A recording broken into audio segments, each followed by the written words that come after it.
The gunshot cracked through the air like thunder. Inside the 42nd floor boardroom of Voss Industries, 63 of the most powerful people in the country dropped to the floor. Phones clattered. Water glasses shattered. A woman screamed from somewhere near the back wall. But Adrian Voss, 34 years old, billionaire CEO, the man every tabloid called untouchable, did not move. He was staring, not at the shattered window, not at the chaos spreading across the room like wildfire. He was staring at her. She stood near the entrance in a gray cleaning uniform, a mop bucket still beside her left foot, her dark eyes locked on his with an expression that was impossible to read. Not fear, not shock, something deeper, something that looked almost like grief. "I'm here," she said quietly, her voice cutting through the screaming like a blade, "because someone in this room is trying to kill you." Nobody breathed. Then Adrian Voss did something that nobody in that room would ever forget for the rest of their lives. He believed her. Before we dive deeper, let us know in the comments where you're watching from. We would love to hear from you. And if you are new here, click the subscribe button right now so you never miss any of our upcoming videos. Now, let us go back to where it all began. 3 months earlier, Nadia Cole was nobody. That was not her word. That was the word the world used for women like her. Women who woke up before sunrise to catch 2 buses across the city. Women whose hands were rough from bleach and floor polish. Women who studied accounting textbooks by lamplight after midnight when the rest of the apartment building had gone silent, because one day she had decided, one day would come. She was 26. She lived in a small apartment on the east side of the city with her grandmother, a fierce, sharp-tongued woman named Me who had raised Nadia after her mother disappeared when Nadia was 9 years old. Nobody spoke about the mother. Nobody in the family ever explained where she had gone, and Nadia had learned early that some questions in life did not come with answers. You simply carried the silence and kept moving. She cleaned offices 5 days a week for a building management company. On Saturdays, she worked the early shift at a laundromat 3 blocks from home. On Sunday evenings, she tutored 2 neighborhood children in mathematics because their parents could not afford the school program. Between all of this, she studied. She was 8 months from completing her accounting qualification. She was not unhappy. She was tired, yes. But there is a particular kind of dignity that comes from building something slowly with your own hands, and Nadia Cole understood that feeling better than most. It was on an ordinary Tuesday in September that she was assigned to clean the executive floor of Voss Industries for the first time. She had not asked for the assignment. Her supervisor had told her flatly that the regular cleaner had called in sick and Nadia was the only one available with clearance. "Don't touch anything on the desks," her supervisor said. "Don't make eye contact with anyone above the 3rd button on their shirt. And for God's sake, don't speak unless you're spoken to." Nadia had nodded and pushed her cart into the elevator. The 42nd floor was a different world. The floors were polished marble. The air smelled of leather and something expensive that she could not name. Everything was quiet in the particular way that money makes things quiet, as though even the sound waves understood they were not supposed to disturb the powerful. She was mopping the corridor outside the main boardroom when the door swung open, and a man walked out with such force that he nearly collided with her bucket. "Watch where you're," he began. Then he stopped. He was tall, dark-haired, the kind of handsome that photographers loved because his face seemed to catch light from directions that made no physical sense. He was also, she would learn later, absolutely furious about something, because his jaw was tight and his eyes had the particular flatness of a person who had just been betrayed in a room full of people and was working very hard not to show it. He looked at her. She looked at him.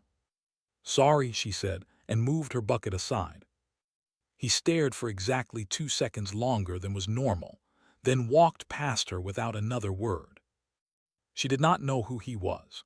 She found out 20 minutes later when she passed a framed magazine cover mounted on the wall of the break room. VOSS, INDUSTRIES, CEO Adrian VOSS, named youngest self-made billionaire in the country. She looked at the photograph. Then she looked down at the mop in her hands. Then she went back to work.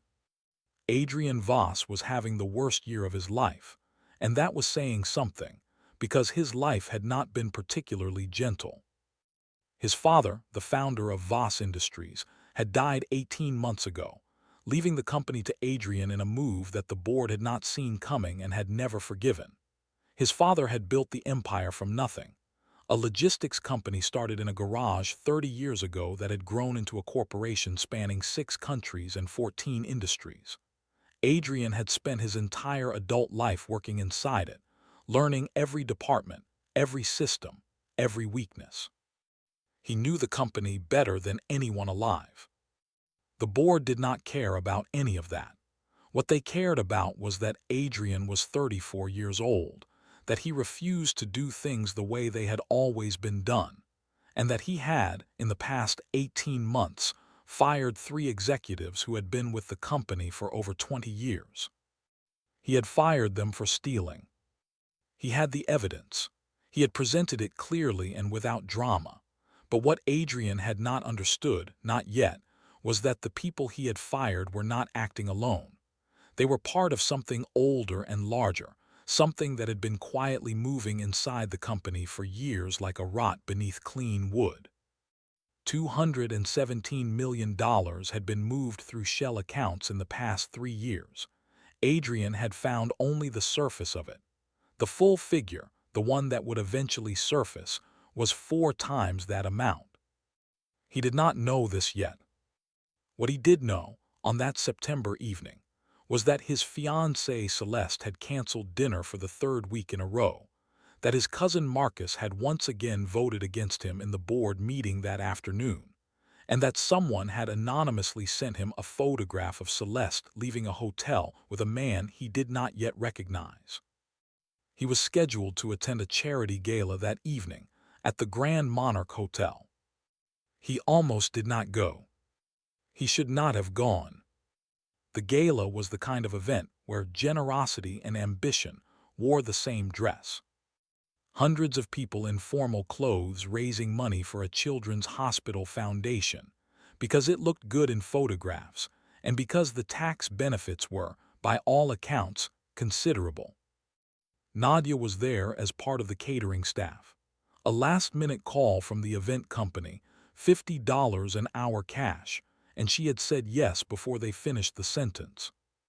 She was carrying a tray of champagne glasses when she first noticed that something was wrong with Adrian Voss. He was standing near the far window with a glass in his hand, nodding at something a silver-haired man was saying to him, but his eyes had a quality she recognized immediately. She had seen it once before, years ago, in a man at the laundromat who had quietly collapsed into a chair midway through folding his shirts. The eyes went first. Something behind them started to dim. She watched Adrian set his glass down on a passing tray. She watched him excuse himself from the silver-haired man. She watched him take 3 steps toward the corridor and then, very slowly, lean against the wall as though he needed it to hold him up. Nobody else noticed. Every other person in that room was busy performing wealth or performing charity or performing connection. Not a single one of them was watching the man who owned the building. Nadia set her tray down on a table and walked toward him. "Sir," she said quietly. He turned his head toward her with enormous effort. His face was gray. His eyes were barely focused. "I need you to walk with me right now," she said. "Can you do that?" "I'm fine," he said. His voice was strange, thick. "You are not fine," she said. "Please walk with me." Something in her voice reached him. He straightened, or tried to. She moved to his side and guided him with a hand at his elbow toward the service corridor at the back of the hall. "What's happening?" he murmured. "I don't know yet," she said, "but you're going to be okay." She did not actually know that, but she said it with such certainty that even she almost believed it. Getting him out of the building took everything she had. He was 6 feet tall and barely conscious by the time she found a side exit. She called a car using his phone because he could not manage the screen. She gave the driver his home address from the ID in his wallet and held Adrian upright in the back seat while the rain started outside, first gentle and then torrential, the kind of storm that arrives without warning and changes the texture of the night entirely. The power in his building went out at 11:47. The backup generator covered the elevators but not the apartment systems. His home was dark except for what the city sent up through the floor-to-ceiling windows, the orange and silver glow of a storm-lit skyline. She got him to the couch. She found water in the kitchen. She sat on the floor beside him with her knees pulled to her chest and waited. At some point around midnight, he opened his eyes properly for the first time since the gala. He looked at her. "You're the woman with the mop," he said. Despite everything, she almost smiled. "Yes." "Why are you here?" "Because you were going to fall down in front of 300 people, and no one else was paying attention." He was quiet for a moment. Outside, the storm pressed against the glass. "I don't even know your name," he said. "Nadia." "Adrian." "I know who you are." "Of course you do." There was no arrogance in it, just exhaustion. "Everyone knows who I am. Nobody actually sees me." She did not know what to say to that, so she said nothing. Sometimes silence is the most honest response. They talked, not about anything important at first, about the rain, about the city, about the way storms feel different at height, and then in the way that conversations move when people are exhausted and the world has narrowed to a single dark room. They talked about real things. He told her about his father, about growing up inside the shadow of a great man and never being entirely sure whether you were the son or the heir, and what happens to a person when they cannot tell the difference. She told him about her mother, about the photograph she kept in a box under her bed, the only one she had, a woman with dark eyes standing in a garden somewhere that Nadia had never been able to identify. She told him she was studying accounting. He asked her why. "Because numbers don't lie," she said. "People lie, systems lie, but the numbers always tell you exactly what happened if you know how to read them." He looked at her for a long time after that. She did not fully remember falling asleep. Morning came in through the windows, like an accusation. Nadia woke on the couch with a blanket over her that she did not remember pulling. She sat up and looked around the empty room and understood immediately that she had to leave. She straightened her uniform, gathered her things, and walked to the door without looking back. She did not leave a note. What was she supposed to write? If you are still watching up to now, type "I'm still here" in the comment section. This story is just getting started.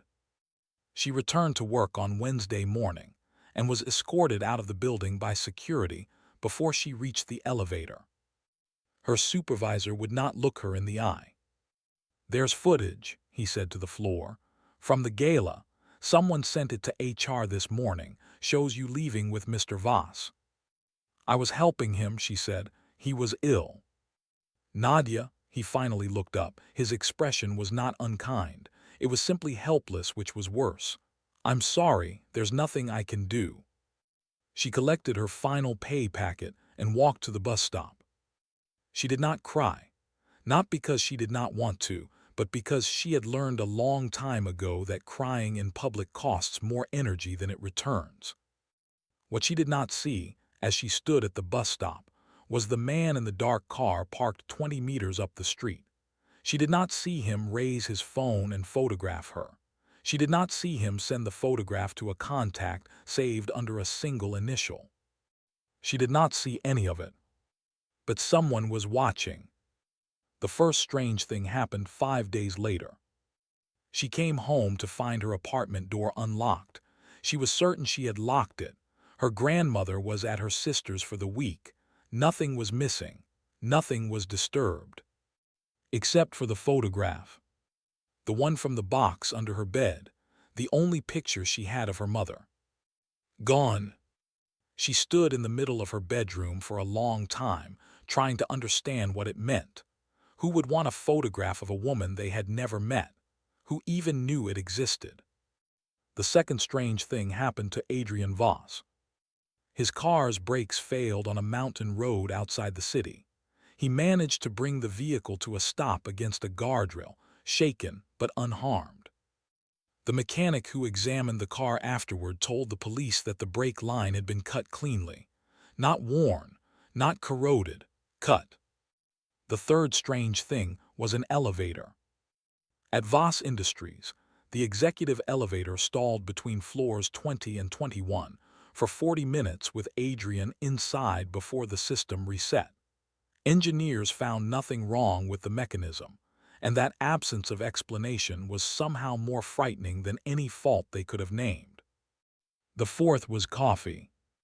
His assistant had gone home ill that morning, and a temp had prepared his 10 o'clock espresso. He drank half of it before the burning in his throat told him something was wrong. The hospital confirmed it was a low-level toxin, not enough to kill but enough to damage. He spent 2 nights under observation and told the board it was food poisoning. He did not believe in coincidence. He had built a career on pattern recognition. Someone was trying to kill him, and they were patient about it. Nadia had been trying to connect the threads for 3 weeks when she found the first number. She was not looking for it deliberately. She had been helping her old accounting professor check some industry reports as a favor, the kind of informal work she did occasionally to keep her skills sharp. One of the documents referenced Voss Industries' quarterly disclosures, and something in the subledger notation made her stop. It was small, almost invisible, a routing code that appeared 3 times in 6 months, each time attached to a transfer flagged as operational overhead. But the vendor code attached to each transfer did not match any vendor in the public supplier registry. She printed the page and stared at it for a long time.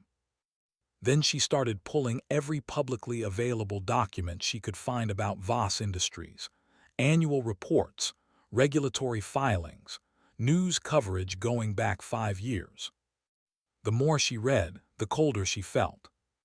Someone inside the company was bleeding it, systematically, patiently, in amounts small enough to pass individual review but large enough, accumulated over time to constitute something catastrophic.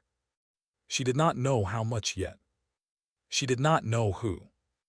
But she knew that whoever it was had been doing it for years. And she knew, from the pattern of the withdrawals, that they were accelerating. She thought about the brake line that had been cut cleanly. She thought about the coffee. She picked up the phone. Adrian Voss's private investigator was a former police detective named Rains, who had the particular gift of being completely forgettable in every room he entered. Adrian had hired him 3 weeks ago to find the mysterious woman from the gala, the one who had appeared in security footage helping him to the exit, and then vanished from every subsequent frame like smoke. Rains found her in 4 days. She's clean, he told Adrian. 3 jobs student, lives with her grandmother, no criminal record, no debts outside of her student loan. Nobody has ever paid her to do anything. Then why did she help me? Rains shrugged. Apparently she's just built that way. Adrian was quiet for a moment. Is she safe? Someone broke into her apartment, took nothing but a single photograph. Rains paused. I don't think she knows yet how close she is to all of this. Adrian stood and went to the window. The city spread out below him, all glass and motion and invisible consequence. Find out who's watching her, he said, and make sure nothing happens to her before I do. She called the number on the investigator's card that appeared under her door on a Wednesday morning. She did not know who had left it or how they had found her address. She stared at the card for 2 hours before she dialed. Rains answered on the second ring. I know you work for Adrian Voss, she said. Tell him I have something he needs to see." They met in a small cafe across the city, a place where nobody who mattered would recognize either of them. Adrian arrived first and sat with his back to the wall, which Nadia noted immediately when she walked in. "You do that too," she said as she sat down. "Do what?" "Sit where you can see the door." He looked at her carefully. "Habit." "Fear," she said. "There's a difference." He almost smiled. "You're not what I expected." "You expected someone hopping you'd remember them." "Yes." "I'm not here for that." She opened her bag and set a folder on the table between them.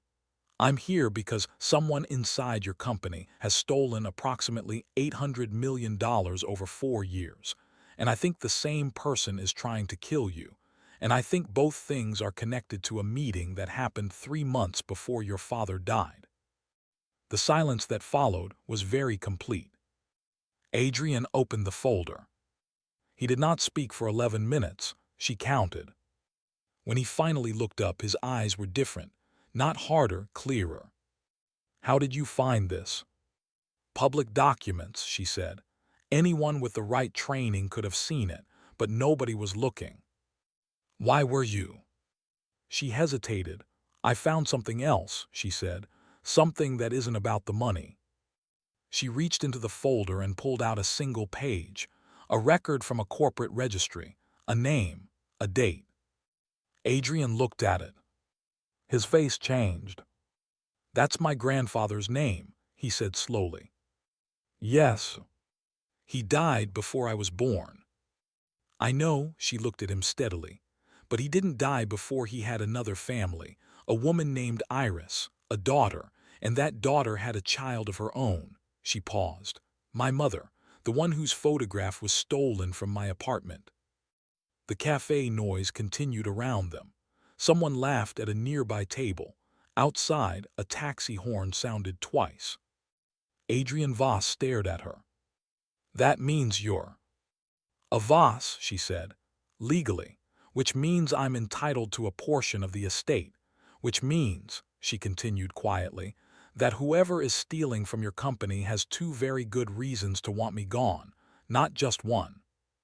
Subscribe to our channel right now and hit the notification bell so you don't miss what happens next in stories like this one.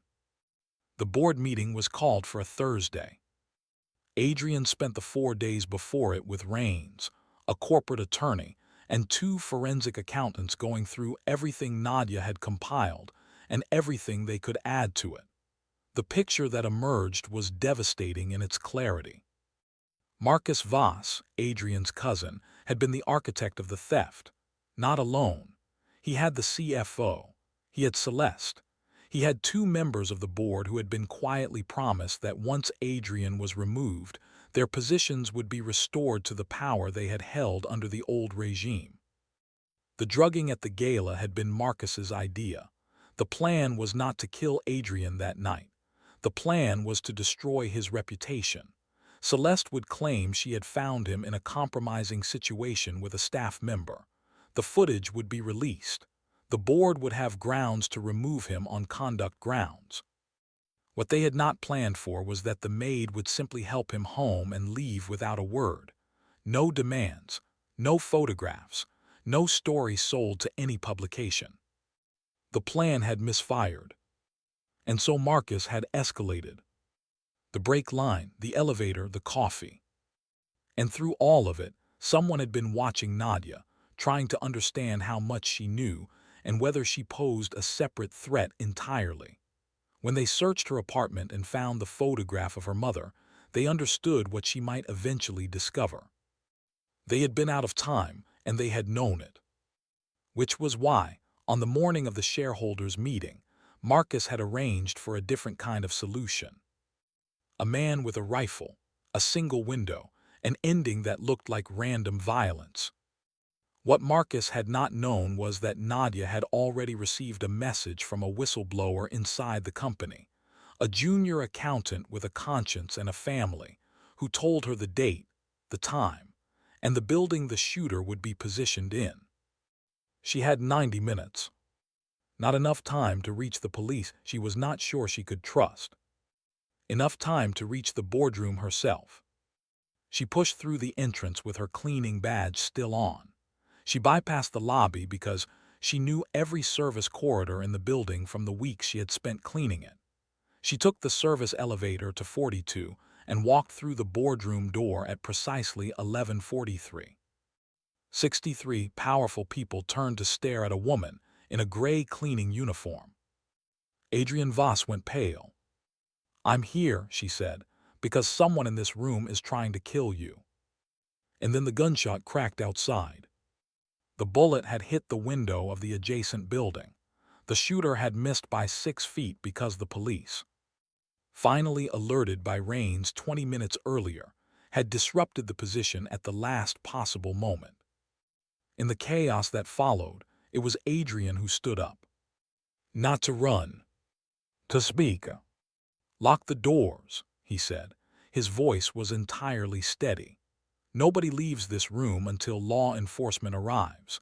And while we wait," he reached into the folder on the table in front of him and removed the first page of 437 pages of evidence. "I think it's time we discussed what has actually been happening inside this company." Marcus Voss stood up from his chair at the far end of the table. "Adrienne, whatever she's told you." "Sit down, Marcus," Adrienne said quietly. "You're going to want to conserve your energy. You're going to need a lawyer." The arrests happened over 3 days. Marcus first, then the CFO, then Celeste, then the 2 board members who had sold their votes and their consciences for a promise that was never going to be kept. The legal process took months. The financial recovery took longer. $811 million in the end was the final figure. Most of it was recoverable. Adrienne rebuilt the board from inside out. He brought in independent directors. He created an internal ethics office.